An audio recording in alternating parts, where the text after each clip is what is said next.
Dear students of class 10, this is the next video, and we have already discussed nutrition in animal.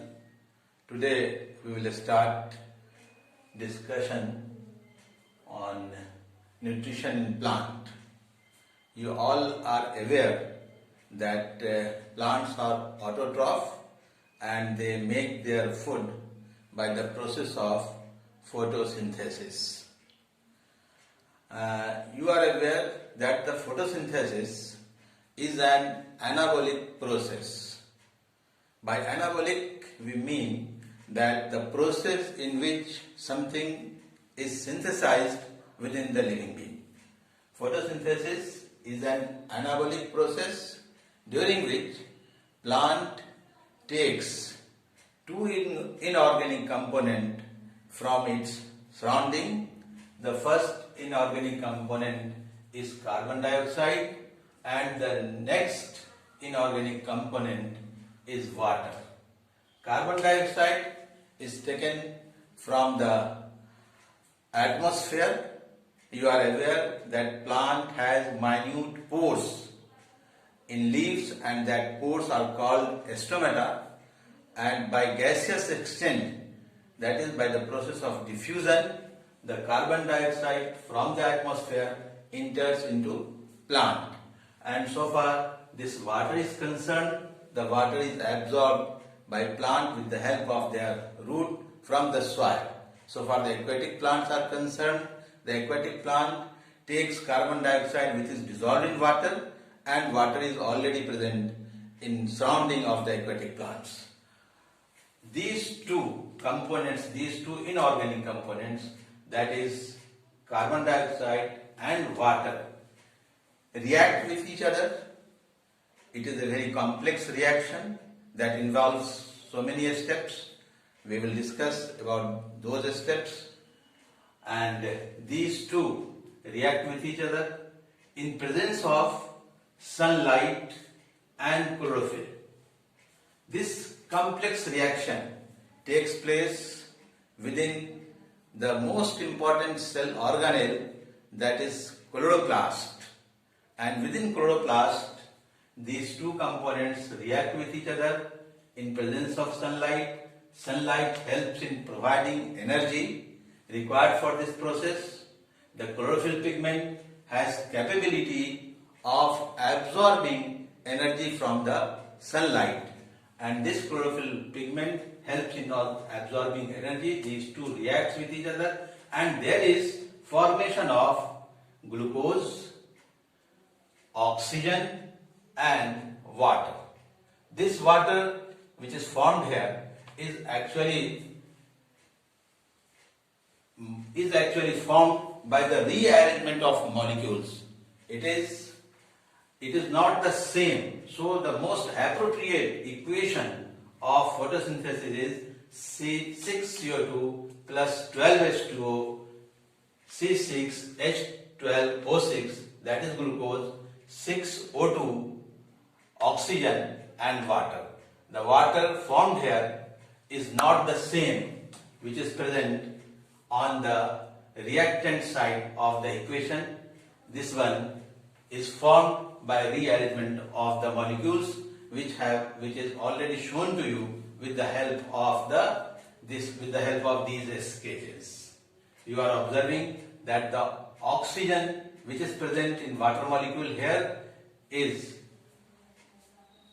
liberated here. So you can say that the oxygen which is released during photosynthesis comes by photolysis of water. Breaking down of water molecule helps in releasing the oxygen, and the hydrogen molecule present in water is redistributed and that goes into the glucose molecule and helps in the formation of new water molecule. So with the help of these arrow you can easily find that which component helps in formation of which compounds break and helps in the formation of glucose, which helps how does the water is formed and how does this group oxygen is formed and how does the water is formed. So this very complex reaction takes place in the cell organelle, which we call chloroplast. And you can say that this one is the most appropriate equation of the photosynthesis. Now we will discuss about the structure, ultrastructure of the chloroplast in which this reaction takes place.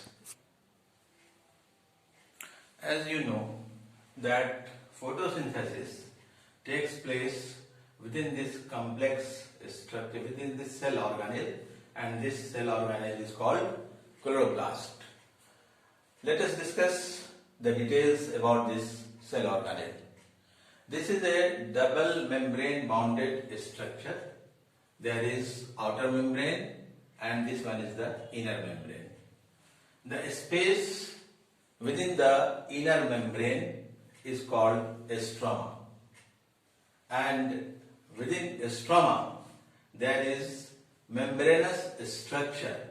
That membranous structure looks like a stack of coin, the coin placed one over the other, and this structure is known as granum. The unit of granum is called thylakoid. This one is the thylakoid. The granums are attached with each other with the help of a stroma lamellae. This one is the stroma lamellae. You may call it a stroma lamellae. A stroma lamellae. It is attached with the help of, the two granum is attached with the help of a stroma lamellae. And like mitochondria, this chloroplast also has its own DNA and ribosomes. Here you see the ribosomes, and like mitochondria, it can also self-replicate. So we call it the semi-autonomous structure. That is the structure which can self-replicate. It has its own genetic material and ribosomes. So far the photosynthesis is concerned, about which we are discussing, that helps in producing not only food for all organisms present over this earth, rather this process, the very important process of photosynthesis, also releases oxygen as a byproduct. So it is very important reaction which gives us not only food but also helps us in providing, or also provides oxygen in the atmosphere, which is very essential for the existence of life. And the entire reaction takes place within this structure. Photosynthesis takes place in two major steps. One step is called light reaction. Light reaction or Hill's reaction. The light reaction or Hill's reaction takes place within the granum of the chloroplast. This granum has chlorophyll molecules attached over it, which helps in trapping energy from the sunlight.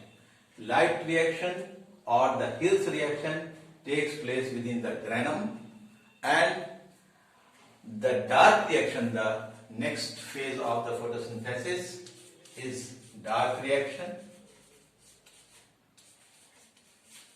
Dark reaction, which is also known as Calvin-Benson cycle.